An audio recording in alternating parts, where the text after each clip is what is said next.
Bonjour,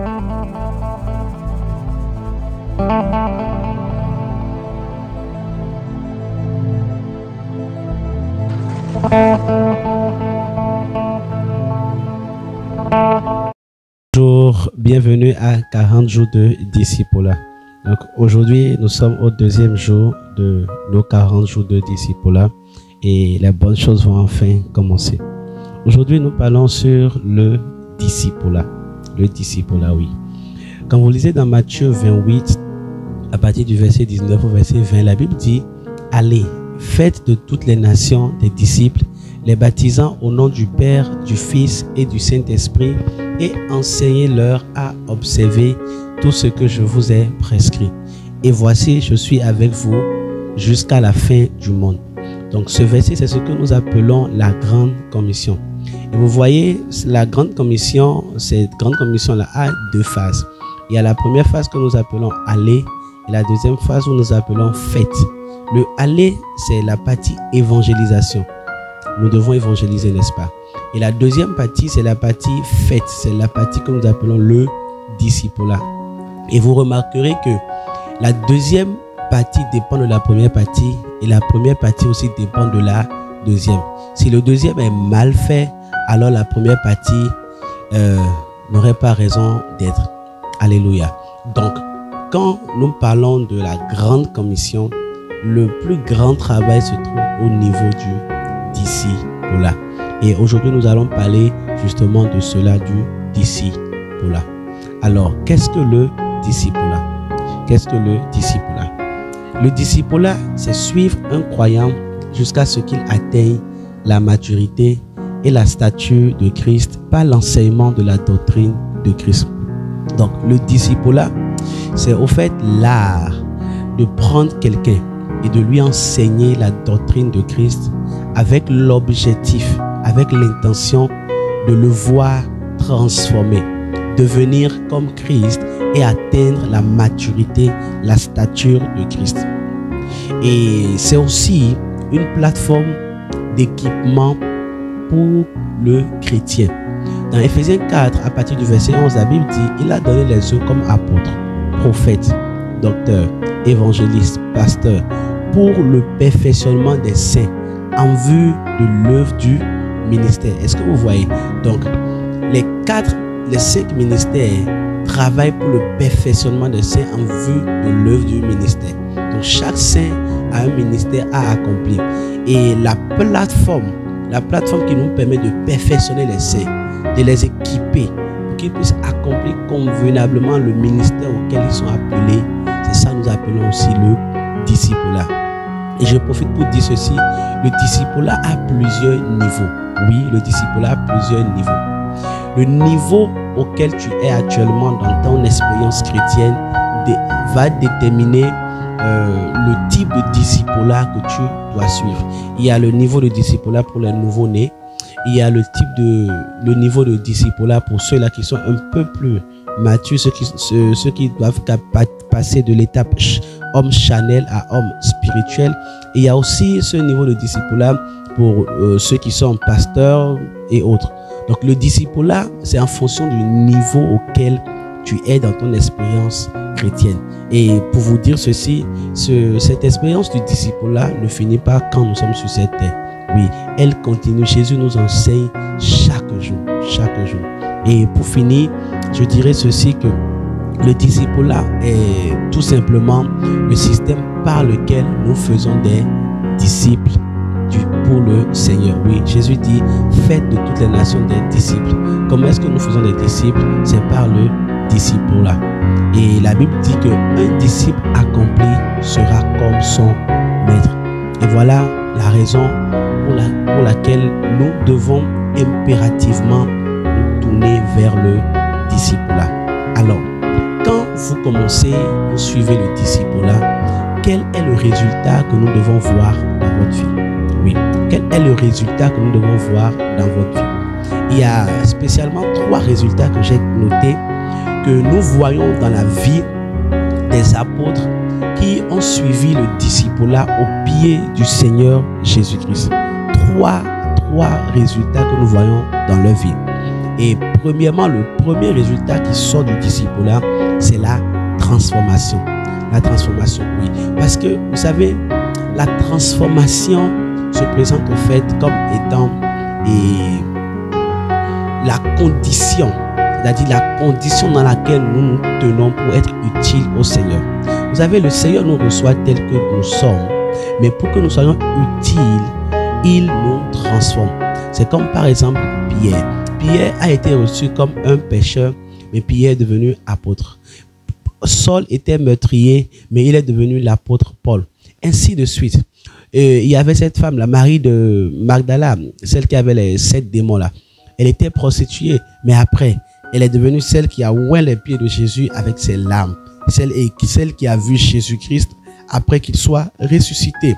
Donc, Jésus nous reçoit tel que nous sommes, mais il nous transforme. Et une des preuves que tu as rencontré Jésus-Christ, que tu es passé par le disciple-là, c'est la transformation. Oui, la transformation. Tu acquiers une nouvelle nature. Ton mode de vie devient complètement différent. Tu passes de l'enfance à la maturité. C'est comme l'apôtre Paul dit, quand j'étais enfant, je faisais des choses comme un enfant.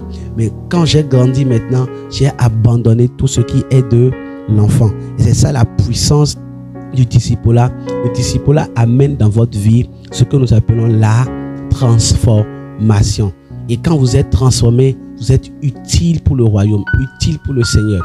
Mais tant que vous n'êtes pas transformé, tout ce qui va transiter par vous va sortir avec du déchet, va sortir avec toutes sortes d'imperfections, toutes sortes d'insuffisances. Mais si vous laissez le Seigneur vous transformer, vous passez par le disciple-là, vous recevez une nouvelle forme. Et cela vous permet de contenir le flux de l'esprit, le flux des choses que le Seigneur veut faire au travers de vous. Donc la première étape, le premier signe qui prouve que vous avez suivi le disciple-là, que vous êtes sous ce système de disciple-là, c'est la transformation. Le deuxième résultat que nous trouvons dans la vie de quelqu'un qui est passé par le disciple-là, c'est l'assurance. Oui, c'est l'assurance. Vous savez, dans la vie des apôtres, nous avons remarqué quelque chose. Ce que nous avons remarqué, c'est au début, les apôtres étaient des gens très douteux. Oui, ils étaient très douteux. Ils vivaient dans le doute, et particulièrement Pierre. Pierre était un homme inconstant, vraiment inconstant, vraiment inconstant. Mais lorsque Pierre a suivi le disciple-là, lorsqu'il est resté au pied de Jésus, à un moment donné, Pierre a développé une nouvelle habileté. Et cette habileté-là, c'est ça que nous appelons l'assurance. L'assurance. Lisons ensemble dans Actes chapitre 4. Actes chapitre 4, je vais simplifier la lecture. Nous lisons le verset 12 et le verset 13. La Bible, l'apôtre Pierre parle, il dit: il n'y a de salut en aucun autre, car il n'y a sous le ciel aucun autre nom qui a été donné parmi les hommes par lequel nous devions être sauvés. Verset 13.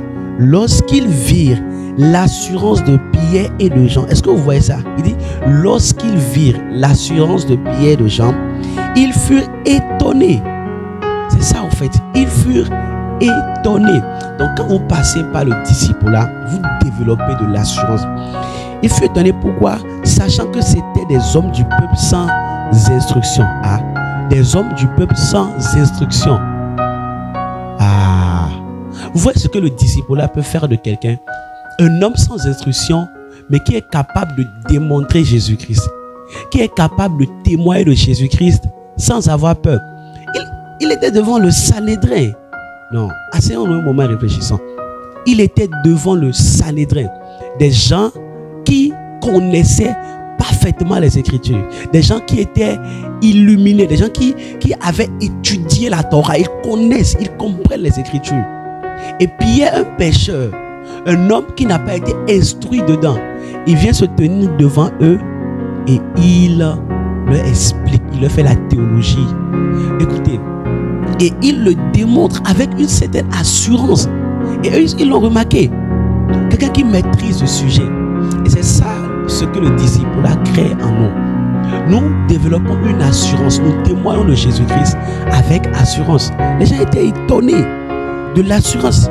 Et lisez la fin, il dit, et ils les reconnurent pour avoir été avec Jésus. C'est ça. C'est toute la différence.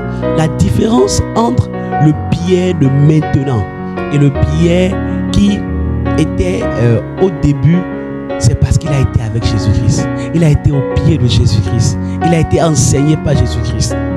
Il a suivi le disciple-là au pied du Seigneur Jésus-Christ. Regardez l'assurance que ça a développé en lui. Et il pouvait témoigner de Jésus-Christ, peu importe la personne. Et je vois des chrétiens aujourd'hui, quand ils voient des gens qui sont un peu nantis, un peu riches, quand ils ne sont pas dans une position favorable, ils ont du mal à témoigner de leur foi. C'est tout simplement parce que le disciple-là n'a pas été bien fait. Quand le disciple-là est bien fait, peu importe la condition. Certains disent même, moi j'ai pas d'enfant et l'autre a un enfant, quel évangile je vais lui prêcher? Moi j'ai pas d'argent, il a l'argent, quel évangile je vais lui prêcher? Et c'est quand vous passez réellement par le disciple-là que vous comprenez que l'évangile n'a rien à voir avec ces choses-là. L'évangile, c'est tout simplement témoigner de Jésus-Christ et montrer que Jésus-Christ est le Seigneur et le Sauveur de l'humanité. Aucun homme, il n'y a pas cet homme sur cette terre qui n'ait pas besoin du salut, non. Et l'assurance du salut, oh my God, c'est une des choses que vous développez et que vous avez lorsque vous passez par le disciple. Et c'est ça qui vous pousse de plus à témoigner. Et je vais vous montrer un deuxième niveau de l'assurance. Dans Actes chapitre 5. Dans Actes chapitre 5, je lis à partir du verset 41. La Bible dit, le verset 40, la Bible dit, ils se rangèrent à son avis et ayant appelé les apôtres, il les fit battre de verges et leur défendit de parler au nom de Jésus et il les relâchait. Donc nous voyons déjà que la persécution a commencé ici. Les apôtres ont été battus, frappés parce qu'ils prêchaient avec assurance ils parlaient avec assurance de Jésus-Christ. Ils témoignaient de leur foi. Ils témoignaient de Jésus-Christ. Donc, une persécution, ils ont été frappés. Regardez le verset qui suit, dit, les apôtres se retiraient de devant le Sanhédrin joyeux. Ah, non. Arrêtez-vous un moment et réfléchissez. Vous venez juste d'être frappé. Vous venez juste d'être tabassé. Parce que vous avez témoigné de Jésus-Christ et vous sortez de là joyeux. Comment est-ce que vous pouvez expliquer cela? Aujourd'hui, les chrétiens, je n'ai pas trouvé boulot. Je n'ai pas trouvé un emploi. Je suis au chômage. Et tout le monde est dans. Mais où est l'assurance du salut? Où est la joie du salut? Ce n'est pas mauvais d'avoir ces choses. Non. Toutes ces choses sont bien. Mais regardez les apôtres. Ils ont été frappés, flagellés, persécutés. Mais ils sont revenus joyeux. Quelle est la dernière fois que tu es passé par une situation où tu as été rogné, tu as été insulté à cause de ta foi en Jésus-Christ et tu es retourné joyeux? On commence par se plaindre. Et regardez la suite, il dit, et joyeux d'avoir été jugé digne de subir des outrages pour le nom de Jésus-Christ. Regardez ce que l'assurance là a produit, le disciple là a produit. Une assurance où aucune épreuve ne pouvait même les empêcher de témoigner de Jésus-Christ. Aucune situation. Oh, qu'est-ce que vous allez faire pour qu'ils ne témoignent pas de Jésus-Christ? Qu'est-ce que vous allez faire pour qu'ils abandonnent leur foi? Ça n'existe pas. Mais aujourd'hui, un peu de problèmes seulement, les chrétiens abandonnent. Un peu de situation, les chrétiens abandonnent. Pourquoi? Parce que nous avons un véritable problème au niveau du disciple-là. Oui, au niveau du disciple-là. Nous avons négligé cet aspect, mais qui constitue le moyen par lequel les convictions sont forgées dans le chrétien. Ou rien ne peut les faire reculer. Parce que l'assurance, regardez cette assurance-là. Et regardez le verset 42. Et chaque jour, dans le temple et dans les maisons, ils ne cessaient d'enseigner et d'annoncer la bonne nouvelle de Jésus-Christ. Regardez. Ils ont continué à aller dans le temple et ils ont continué à enseigner et à prêcher Jésus-Christ, malgré qu'ils ont été persécutés, malgré qu'ils sont dans les épreuves, malgré qu'ils sont dans les moments difficiles. Regardez cela. Aujourd'hui, quelle est notre expérience, bien-aimés dans le Seigneur? Quand nous passons par des moments difficiles, nous disons, je suis découragé, je reste à la maison. Regardez l'expérience des chrétiens aujourd'hui. Et tu as besoin de forcer un chrétien pour qu'il vienne à l'église. Tu as besoin, c'est pas mauvais, tu as besoin que nous mettons en place des bus pour que les chrétiens viennent à l'église. Que nous payons leur transport pour qu'ils viennent à l'église. Pour un début, c'est bon. Quand ils sont des bébés, c'est bien. C'est pas mauvais. Mais arrivé à un moment donné, quand ils ont suivi le disciple-là, ils sont prêts à même marcher des kilomètres pour venir à l'église. Oui, ils sont prêts à endurer. Et c'est ça ce que le disciple-là produit. Waouh! Cette assurance-là. Ils ont continué à prêcher. Combien ont abandonné aujourd'hui tout simplement parce qu'ils ont vécu des choses, ils ont dit où était Dieu?